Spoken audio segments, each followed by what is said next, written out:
Assalamualaikum warahmatullahi wabarakatuh. Nama saya Hab Ali Syekh Qadir Yakub, salah satu kelompok 2. Di sini saya akan menjadi moderator untuk presentasi makalah kali ini. Makalah ini berjudul Sifat Ma'ani dan Sifat Ma'nawiyah. Di sini saya akan membacakan latar belakangnya, rumusan masalah dan tujuan. Tauhid merupakan landasan Islam yang paling penting. Seseorang yang benar tauhidnya, maka dia akan mendapatkan keselamatan di dunia dan di akhirat. Tauhid yang tidak benar akan menjatuhkan seseorang ke dalam kesyirikan. Kesyirikan merupakan dosa yang amat membawa kecelakaan di dunia serta kekekalan di dalam azab neraka. Allah Subhanahu wa taala berfirman dalam Al-Qur'an surah An-Nisa ayat 48 yang artinya, sesungguhnya Allah tidak akan mengampuni dosa syirik dan mengampuni yang lebih ringan daripada itu bagi orang-orang yang Allah kehendaki. Al-Quran Tarjamah Tafsiriyah tahun 2013 halaman 101. Mengajarkan tauhid kepada anak, mengesahkan Allah dalam hal beribadah kepadanya, menjadikannya lebih mencintai Allah daripada selainnya. Tidak ada yang ditakutinya kecuali Allah merupakan hal pokok yang harus dilakukan seorang pendidik. Seorang pendidik harus menekankan bahwa setiap langkah manusia selalu dalam pengawasan Allah Subhanahu wa taala. Penerapan konsep tersebut adalah dengan berusaha menaati peraturan dan menjauhi larangannya. Seorang pendidik harus mampu menyesuaikan tingkah lakunya dengan nilai-nilai yang diajarkan dalam Islam. Pendidikan tauhid ini adalah pendidikan yang paling pokok di atas hal-hal penting lainnya. Di sini kami akan menjelaskan tentang sifat ma'ani dan ma'nawiyah, melanjutkan materi dari kelompok sebelumnya.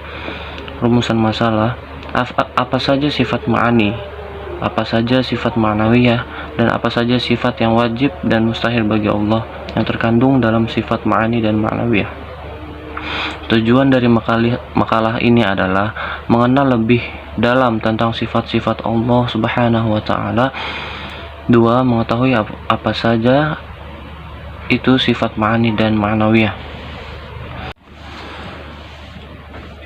Memasuki bab 2, pembahasan sifat ma'ani. Sifat ma'ani adalah sifat keberadaan yang berdiri pada zat Allah Subhanahu wa taala, atau sifat yang pasti ada pada zatnya dan diwajibkan baginya suatu hukum. Sifat ini terdiri dari 7 sifat, yaitu qudrat artinya kuasa, yang mana sifat wajib, dan ajaz yaitu lemah, yang mana lawannya yaitu sifat mustahilnya. Allah Subhanahu wa taala Maha berkuasa dan apapun bisa dilakukannya. Mustahil Allah itu lemah atau tidak berkuasa. Kedua, iradah artinya berkehendak, sifat wajib, dan lawannya ialah karohah artinya terpaksa, yaitu sifat mustahil. Allah Subhanahu wa taala itu menentukan segala-galanya dan semua terjadi dengan ketentuan Allah Subhanahu wa taala. Mustahil Allah Subhanahu wa taala itu terpaksa dan dipaksa melakukan segala-galanya. Ketiga, ilmu artinya mengetahui, yaitu sifat wajib, dan lawannya adalah jahil artinya bodoh, yaitu sifat mustahil. Allah Subhanahu wa taala itu amat mengetahui segala-galanya. Mustahil Allah Subhanahu wa taala tidak mengetahui atau bodoh. 4. Hayat artinya hidup, yaitu sifat wajib, dan lawannya ialah maut artinya mati, yang mana sifat itu sifat mustahil. Allah Subhanahu wa taala itu senantiasa hidup, yakni senantiasa ada. Mustahil Allah Subhanahu wa taala itu mati, dianiaya atau dibunuh. 5. Sama artinya mendengar, yaitu sifat wajib, dan lawannya ialah somam artinya tuli, yaitu sifat mustahil. Allah Subhanahu wa taala itu mendengar, mustahil Allah Subhanahu wa taala itu tidak mendengar atau tuli. 6. Basor artinya melihat, yaitu sifat wajib, dan lawannya adalah ama artinya buta, yaitu sifat mustahil. Allah Subhanahu wa taala itu senantiasa melihat. Mustahil Allah Subhanahu wa taala tidak melihat atau buta. 7. Kalam artinya berkata-kata, yaitu sifat wajib, dan lawannya ialah bakam artinya bisu, yaitu sifat mustahil. Allah Subhanahu wa taala itu berkata-kata atau berbicara. Mustahil Allah Subhanahu wa taala itu tidak berbicara atau bisu. Saya Kanti Prihartini akan menjelaskan tentang sifat ma'nawiyah. Sifat ma'nawiyah artinya sifat yang mulazimah atau menjadi akibat sifat ma'ani. Maksudnya sifat ini sifat Allah Subhanahu wa taala yang dilazimkan atau tidak bisa dipisahkan dengan sifat ma'ani. Sifat ini terdiri dari 7 sifat, yaitu 1. Kaunuhu qadiran, keberadaan Allah Subhanahu wa taala maha kuasa. Kaunuhu ajizan, keberadaan Allah Subhanahu wa taala lemah. Allah Subhanahu wa taala keberadaannya amat berkuasa sifatnya. Mustahil bagi Allah Subhanahu wa taala memiliki sifat lemah atau tidak berkuasa. 2. Kaunuhu muridan, menentukan. Kaunuhu mukrahan, terpaksa. Allah Subhanahu wa taala itu berkuasa menentukan apa yang dikehendakinya. Mustahil sifat Allah Subhanahu wa taala terpaksa atau dipaksa. 3. Kaunuhu aliman, maha mengetahui. Kaunuhu jahilan, bodoh. Allah Subhanahu wa taala itu maha mengetahui. Mustahil Allah Subhanahu wa taala itu jahil atau bodoh atau tidak mengetahui. 4. Kaunuhu hayan, hidup. Kaunuhu mayitan, mati. Allah Subhanahu wa taala itu maha hidup dan menghidupkan alam ini. Mustahil Allah itu bisa mati atau dibunuh. 5. Kaunuhu sami'an, mendengar. Kaunuhu ashama, tuli. Allah itu maha mendengar. Mustahil jika Allah tidak mendengar atau tuli. 6. Kaunuhu basiran, wajid. Kaunuhu ama, buta. Allah Subhanahu wa taala itu melihat semua kejadian di muka bumi. Mustahil jika Allah itu tidak melihat atau buta. 7. Kaunuhu mutaklima, maha berkata-kata. Kaunuhu abkamun, bisu. Allah Subhanahu wa taala itu berkata-kata. Mustahil jika Allah Subhanahu wa taala itu bisu atau tidak bisa berkata-kata. Baik, di sini saya atas nama Melisa Handayani akan menjelaskan sifat yang wajib bagi Allah Subhanahu wa taala.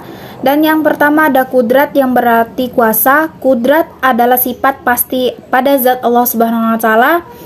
Mungkin dengan kuasanya dia berkehendak mewujudkan dan meniadakan segala sesuatu. Sudah menjadi hal bahwa kekuasaan Allah Subhanahu wa taala berkehendak mungkin dengan kekuasaan manusia yang mempunyai kelemahan dan keterbatasan. Kekuasaan Allah tidak ada yang bisa menghalanginya jika Allah Subhanahu wa taala sudah berkehendak melakukan atau tidak melakukannya. Maka tidak ada satupun makhluk yang bisa mencegahnya atau memberi saran kepadanya. Dia berkuasa untuk memberikan hal-hal yang baik, kesuksesan, kesehatan, dan sebaliknya dia berkuasa untuk meniadakan. Berkuasa merubah kenikmatan menjadi malapetaka, kesehatan menjadi penyakit, kemudahan menjadi kesulitan, dan kesuksesan menjadi kegagalan. Dan yang kedua ada iradah. Iradah yang berarti berkehendak.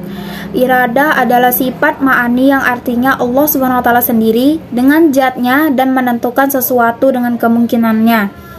Yang ketiga ada ilmu yang berarti mengetahui. Ilmu adalah sifat qadam yang berdiri dengan zat Allah yang ma'wujud, yang tersingkap dengan barang yang maklum dengan sebenar-benarnya atas jalan yang meliputi dengan tanpa didahului oleh kesamaran. Dan yang keempat ada hayat. Hayat yang berarti hidup. Hayat adalah satu sifat ma'ani yang artinya hidup senantiasa Allah Subhanahu wa taala itu ada. Yang kelima ada sama yang berarti mendengar. Sama adalah sifat ma'ani artinya sifat wujud Allah Subhanahu wa taala yang qadub yang berarti dahulu. Berdiri pada zatnya, Allah Subhanahu wa taala maha mendengar, namun pendengaran Allah Subhanahu wa taala tidak sama dengan pendengaran manusia yang dibatasi ruang dan waktu. Manusia mendengar menggunakan telinga dan harus dari jarak dekat, sedangkan Allah mendengar tanpa menggunakan alat pendengaran dan tidak terhalang oleh jarak. Allah Subhanahu wa taala mendengar dengan jelas semua yang diucapkan gambarannya, baik secara zahir dan batin. Yang diucapkan dengan lisan atau yang tertera di lubuk hati, semua didengar Allah Subhanahu wa taala. Yang keenam ada basar yang berarti melihat. Basar adalah sifat ma'ani artinya sifat wujud Allah Subhanahu wa taala yang qadim atau dahulu. Berdiri pada zatnya, Allah Subhanahu wa taala maha melihat segala sesuatu yang ada, baik yang nampak jelas atau yang tersembunyi dan samar. Yang ketujuh ada kalam yang berarti berbicara. Kalam adalah sifat ma'ani artinya sifat wujud Allah SWT yang qadim atau dahulu. Berdiri pada zatnya, Allah SWT berbicara tanpa menggunakan huruf atau suara. Maha suci Allah SWT dari sifat-sifat yang baru. Adanya kalam Allah SWT tertera dalam kitab-kitab suci, dibaca dengan lisan dan terpelihara dalam hati, merupakan bukti nyata bagi kita bahwa Allah SWT memperlihatkan kita sebagai hambanya. Yang ke-8 ada kaunuhu qadiran, artinya keberadaan Allah SWT itu harus berkuasa atas segala sesuatu. Sifat ini juga dikatakan sifat yang qadim atau dahulu, yang berdiri pada zatnya, mulazimah atau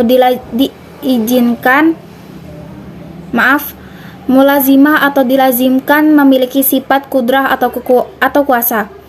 Yang ke-9 ada kaunuhu muridon, artinya keberadaan Allah SWT itu harus berkehendak atas segala sesuatu.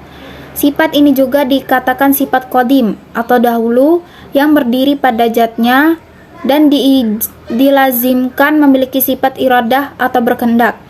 Dan yang ke-10 ada kaunuhu aliman, artinya keberadaan Allah SWT itu harus mengetahui atas segala sesuatu.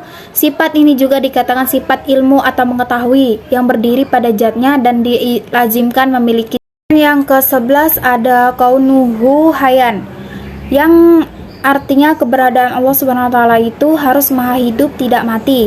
Sifat ini juga dikatakan sifat al-hayatu atau hidup, yang berdiri pada zatnya dan dilazimkan memiliki sifat ini. Yang ke-12 ada kaunuhu sami'an, artinya keberadaan Allah SWT itu harus maha mendengar segala sesuatu. Sifat ini juga dikatakan sifat asmi'un, yang berarti mendengar, yang berdiri pada zatnya dan dilazimkan memiliki sifat ini. Yang ke-13 ada kaunuhum basiron, artinya keberadaan Allah SWT itu harus maha melihat segala sesuatu. Sifat ini juga dikatakan sifat basirun atau melihat, yang berdiri pada zatnya dan dilazimkan memiliki sifat ini. Yang terakhir ada kaunuhu mutakaliman, yang artinya keberadaan Allah SWT itu harus maha berbicara dengan pembicaraan yang tidak menyerupai makhluknya. Sifat ini dikatakan juga sifat al-kalimu atau berbicara, yang berdiri pada zatnya dan dilazimkan memiliki sifat ini. Dan untuk terakhir saya serahkan kepada moderator. Baik, di sini saya akan kembali melanjutkan. Saya akan membacakan penutup atau kesimpulan dari makalah ini ialah, dari penjelasan di atas dapat disimpulkan bahwa sifat ma'ani terdiri dari 7 sifat, dan sifat ma'nawiyah juga terdiri dari 7 sifat. Dan dapat diketahui pula bahwa sifat ma'ani dan sifat ma'nawiyah ini saling berkaitan satu sama lain dan tidak bisa terpisahkan. Sekian dari kami. Assalamualaikum warahmatullahi wabarakatuh.